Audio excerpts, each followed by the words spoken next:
नमस्कार, commodity roundup में आपका स्वागत है। मैं हूं मनीषा गुप्ता और बात करेंगे कच्चे तेल की, जहां पर कल की 4% की गिरावट के बाद अभी भी कच्चा तेल कुछ ज्यादा संभला नहीं है। हल्की सी और मुनाफा वसूली के साथ कारोबार। साथ ही बात करेंगे सोने की, जहां पर लगातार गिरावट है। और इस हफ्ते की बात करें तो सोना 2 महीने के लोज पे, चांदी 9 हफ्ते के लोज पर है। और ये एक और हफ्ता है जहां पर नेगेटिव रिटर्न्स के साथ दोनों ही प्रेशियस मेटल्स में काम होता हुआ। बात यहां पर गेहूं चावल की बंपर पैदावार की भी करेंगे, जहां पर सरकार के थर्ड एडवांस एस्टिमेट्स अब आ चुके हैं। कैसे करें उन नंबर्स को एनालाइज, इस पर करेंगे चर्चा। हमारे साथ जुड़े हैं कुंवर जी ग्रुप के रवि दियोरा और गंगानगर कमोडिटी के एवीपी अमित खरे, पोपले ग्रुप के डायरेक्टर राजीव पोपले और एग्री इकोनॉमिस्ट विजय सरदाना से भी करेंगे बातचीत। लेकिन शुरुआत यहां पर कच्चे तेल से करेंगे, जहां पर 4% की गिरावट देखने को मिली। पिछले कुछ दिनों में भाव इसलिए चढ़े थे क्योंकि ओपेक ने कहा कि स्पेक्युलेटर्स को वार्निंग है और वो वॉच आउट करें। और जून 4 की मीटिंग अब जो ओपेक की है वो काफी इंपॉर्टेंट हो जाती है। लेकिन कल रशिया ने कहा कि उत्पादन और नहीं घटाया जाएगा और उसका सीधा असर हमने यहां पर प्राइसेस में आता हुआ देखा। तो करीबन $2 यानी कि 4% की गिरावट यहां पर इमीडिएटली देखने को मिली। रवि, कैसे देखते हैं आप crude prices in current levels पे, क्या करने की राय है? जरूर से डिस्पेट की काफी चिंताएं थी चाइनीज डिमांड को लेके, एज वेल एज चिंताएं थोड़ी बहुत मार्केट में थी। जो bond yields and dollar index बढ़ रहा है, बट फिर भी सामने जो पॉजिटिव चीज थी कि सऊदी का जो कमेंट आया था कि पर्टिकुलर वो प्रोडक्शन अभी और कट करना चाहेंगे। तो लास्ट बड़ा कट था, उसके बाद अगर ये कट आता तो प्राइसेस एंड सप्लाई ये दोनों में एक कंपेरेटिव एडवांटेज मिलता। सप्लाई कम होती, प्राइसेस बढ़ते, डिमांड वैसे भी नहीं है। तो डिमांड फैक्टर यहाँ कुछ वर्क नहीं कर रहा, जो भी वर्क हो रहा है वो सप्लाई फैक्टर से कर रहा है। कल रशिया ने गेम चेंज किया। अभी ये क्यों प्राइसेस में इतना सडन रिएक्शन आया, क्योंकि काफी टाइम से जब प्राइसेस नेगेटिव में भी गए थे और उसके बाद जो रिकवरी भी आई, उसमें रशिया एंड सऊदी के बीच जो एग्रीमेंट थी वो काफी स्ट्रांग थी। मीन्स कि दोनों एक दूसरे के रिस्पेक्ट करके प्राइसेस में एंड अपनी जो पॉलिसी एक्शन है उसमें कुछ ज्यादा उसमें प्रॉब्लम नहीं होता था और साथ में स्ट्रीमलाइन थी पॉलिसी। बट अभी कल के कमेंट के बाद दोनों के कमेंट्स अलग आ रहे हैं। तो अभी ओपेक की मीटिंग काफी इंपॉर्टेंट हो जाएगी। 4 जून को जो मीटिंग है उसके पहले एक करेक्शन है। मुझे लग रहा है कि ज्यादा करेक्शन में सस्टेनेबिलिटी मुझे कम दिख रहा है, क्योंकि अभी डेट सीलिंग को लेकर मामला जो यूएस में फंसा है उसमें कुछ रिजोल्यूशन आता है और उसमें से कुछ डॉलर इंडेक्स या यूएस ट्रेजरी में थोड़ी गिरावट आती है। तो मुझे लग रहा है कि प्राइसेस में फिर से स्टेबिलिटी लौटेगी। इंपोर्टेंट सपोर्ट ब्रेंट में अराउंड 75 है। मुझे लग रहा है कि थोड़ा अगर और करेक्शन आता है यहाँ पे तो वहां पे एक बाइंग की अपॉर्चुनिटी के तौर पे देखना चाहे। लेवल स्पेसिफिक 5900 के आसपास अगर ये मिल जाता है क्रूड डोमेस्टिक प्राइसेस, तो वहां पे आप डायरेक्टली बाय कर सकते हो। स्टॉप लॉस डायरेक्ट मुझे लग रहा है कि 520 का लगा है। एक वीक होल्ड करे क्रूड को 6100 तक के लेवल फिर से आते हुए दिख सकते हैं। ओके, तो ये बात हुई कच्चे तेल की, जहां पर बाय ऑन डिप्स की स्ट्रैटेजी रेकमेंड कर रहे हैं रवि। 5958 के मौजूदा लेवल्स देखने को मिल रहे हैं। सोने चांदी की तरफ बढ़े उससे पहले क्विकली एक कमेंट नेचुरल गैस पे भी ले लेते हैं, जहां पर प्राइसेस 200 के ऊपर टिकते हुए दिखाई दे रहे हैं। ऑल्दो स्लीपी रहा है ये कमोडिटी काफी लंबे समय से। अमित, क्या व्यू आपका नेचुरल गैस पर? जी, नेचुरल गैस का प्राइसेस जो है अभी दीपाली काफी डाउन मेरे को लगता है। प्राइसेस की अगर मैं बात करूं तो मौजूदा स्तरों पर इसमें एक बिकवाली का ट्रेड लिया जा सकता है। मेरे को लगता है प्राइसेस में 194 के ऊपर का एक स्टॉप लॉस लेके चलें। 175 के लेवल इसमें नियर टर्म में, शॉर्ट टर्म में देखने को मिल सकते हैं। तो ओवरऑल सेल का ट्रेड रहेगा।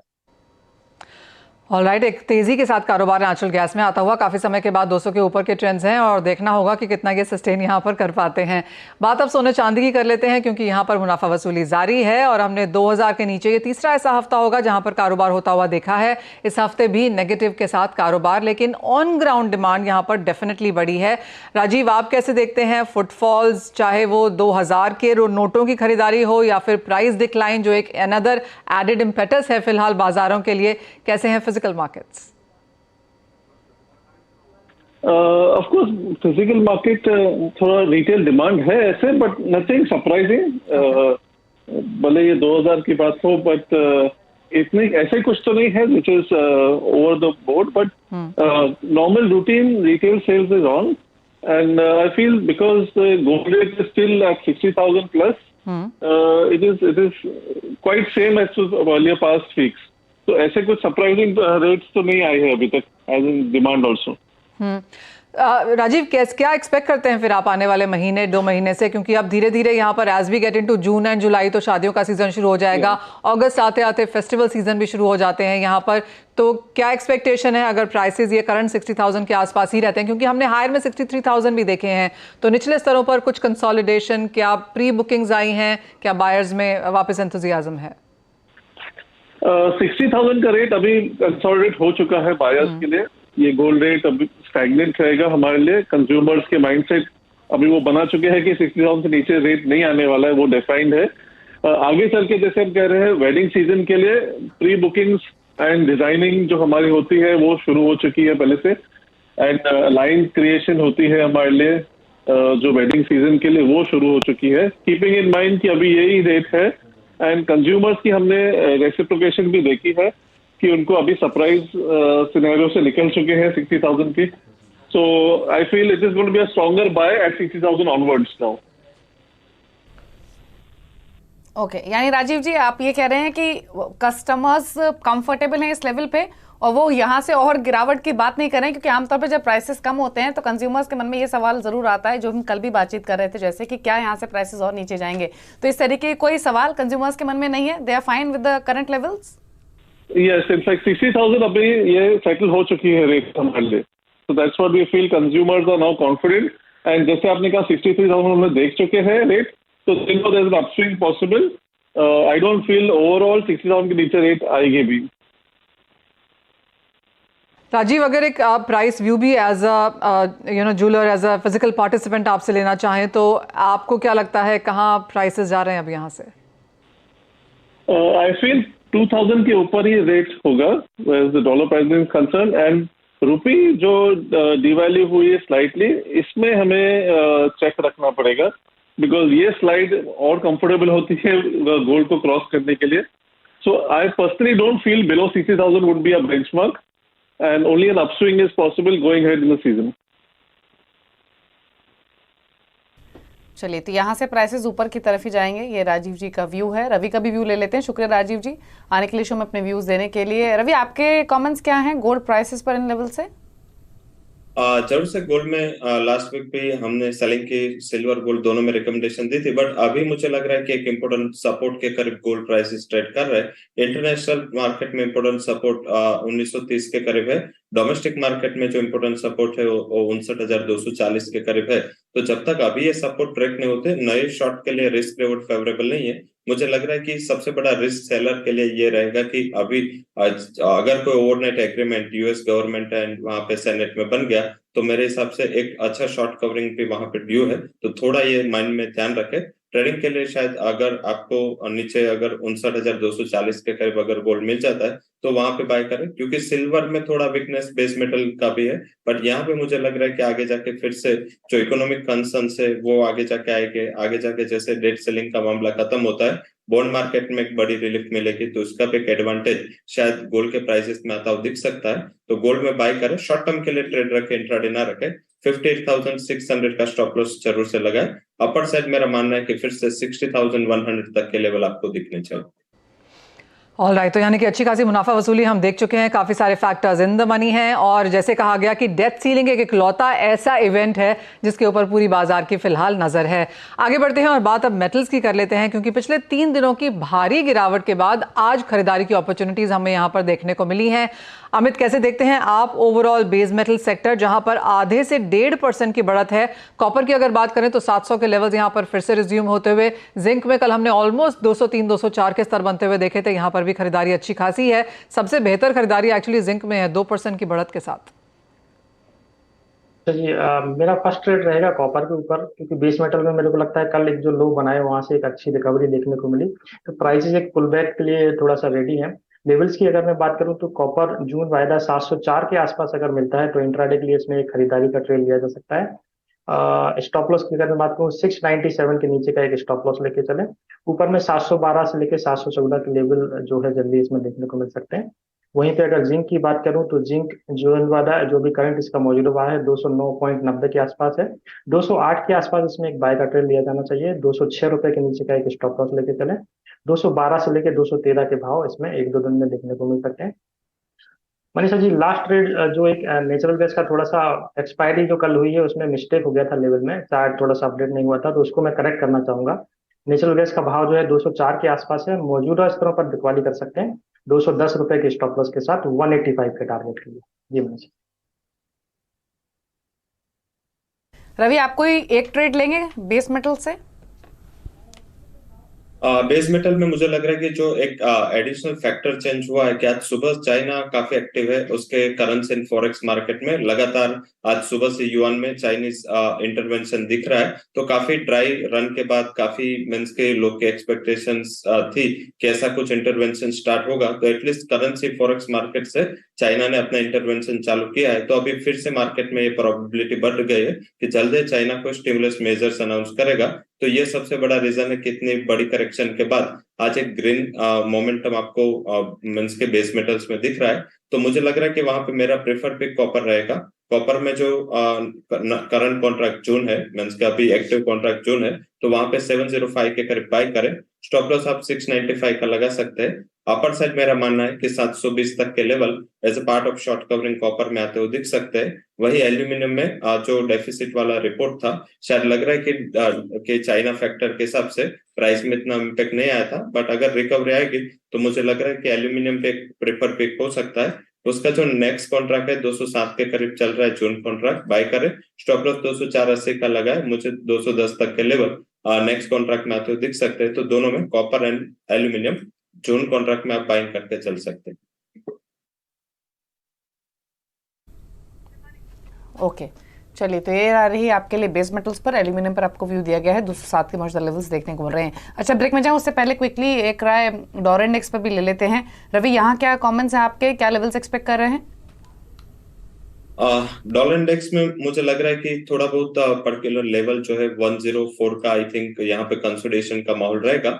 104.32 का एक इम्पोर्टेंट रेजिस्टेंस है। मुझे नहीं लग रहा कि अभी कोई फैक्टर ऐसा है कि वो इसको ब्रेक करने पे मजबूर करे, तो अभी मुझे लग रहा है कि पार्ट ऑफ कंसोलिडेशन हो सकता है। आज कोर पीसी प्राइस इंडेक्स के डेटा आने हैं जो कोर इन्फ्लेशन के डेटा है, एंड फेड की मीटिंग के पहले वाला सबसे इम्पोर्टेंट डेटा है। तो मुझे लग रहा है कि ये डेटा काफी इंपॉर्टेंट होगा। अगर मंथ ऑन मंथ बेसिस पे ये पीसी प्राइस इंडेक्स 0.3% से कुछ बढ़ के आता है तो शायद थोड़ा कॉन्ट्रा जा सकता है। अदरवाइज मुझे लग रहा है कि डाउन साइड 103.50 से लेके 104.30 तक की रेंज आपको इंटरनेशनल मार्केट में देखने को मिल सकते हैं। वहीं रुपये में भी इसका इम्पैक्ट ऑलरेडी फैक्टर इन हो चुका है। 83 का टॉप मुझे बन रहा है कि शॉर्ट टर्म के लिए बन गया। डाउन साइड वहां रुपये की स्ट्रेंथ 82.40 तक आते हुए दिख सकती है। चलिए, तो ये व्यू रहा प्राइस लेवल्स के हिसाब से डॉलर इंडेक्स पर। रुक रहे इसी के साथ इस एक ब्रेक के लिए। ब्रेक के उस पर एग्री कमोडिटीज पर तो फोकस करेंगे ही, साथ ही साथ फूड ग्रेन्स के जो एडवांस एस्टिमेट्स आए हैं उस पर भी चर्चा करेंगे। हमारे साथ एग्री इकोनॉमिस्ट विजय सरदाना मौजूद रहेंगे। एक ब्रेक के बाद वापस आते हैं।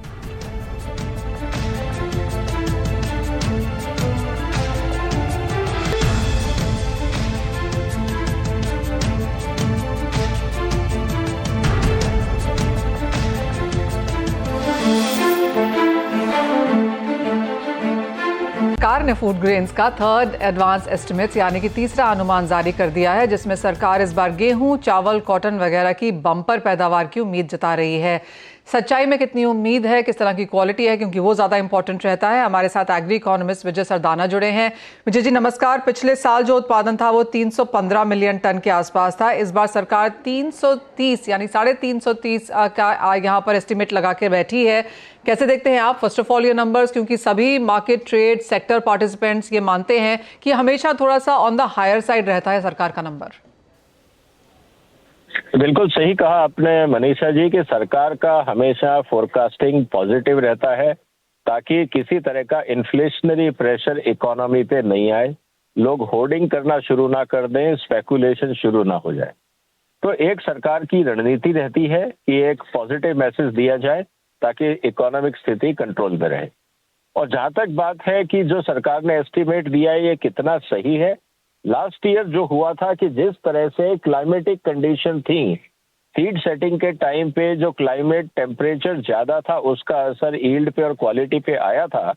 इस बार भी टेम्परेचर ज्यादा था, तो मुझे ये लगता है कि जो सरकार ने फोरकास्टिंग करी है उसमें थोड़ा बहुत आपको डिप्रेशन दिखेगा। 2-3 कारण है, क्लाइमेट है, सॉइल हेल्थ इंप्रूव नहीं हो रही है, पंजाब जैसी जगह में वाटर टेबल नीचे जा रही है।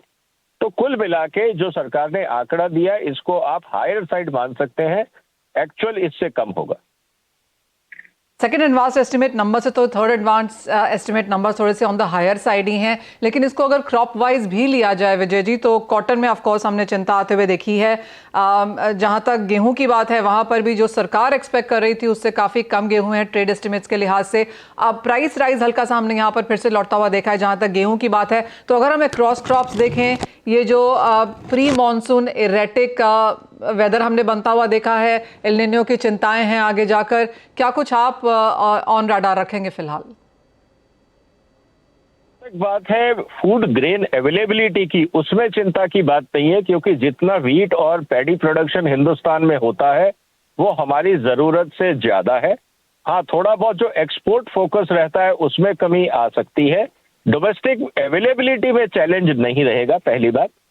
जहां तक इरेटिक मॉनसून की बात है, जो पल्सेस का एरिया है और उसके साथ साथ जो ऑयल सीड्स हैं, ये दो क्षेत्र चिंता के हैं।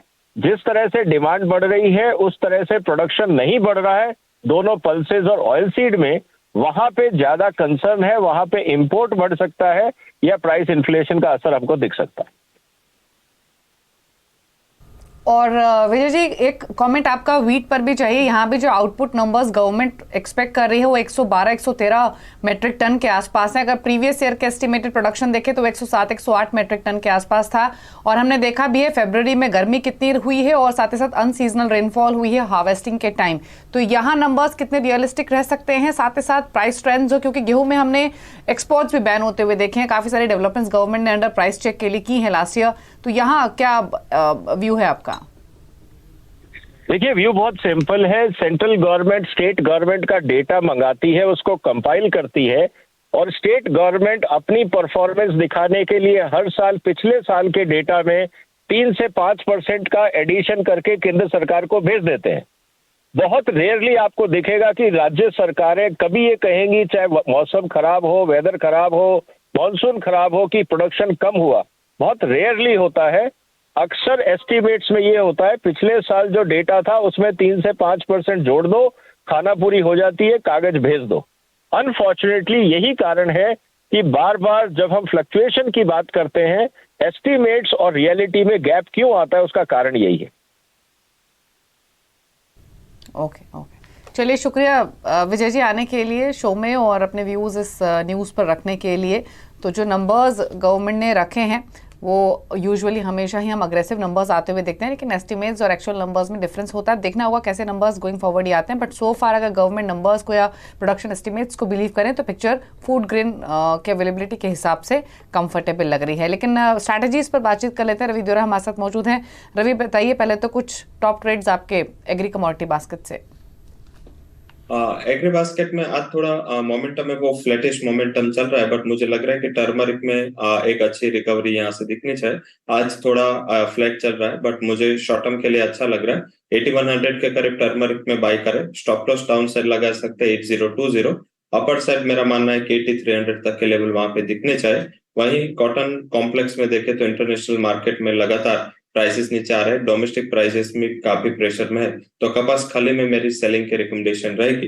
कपास खाली में अभी 2460 के करीब प्राइसेस चल रहे हैं, थोड़ा उछाल 2480 के करीब बेच के चलना चाहिए।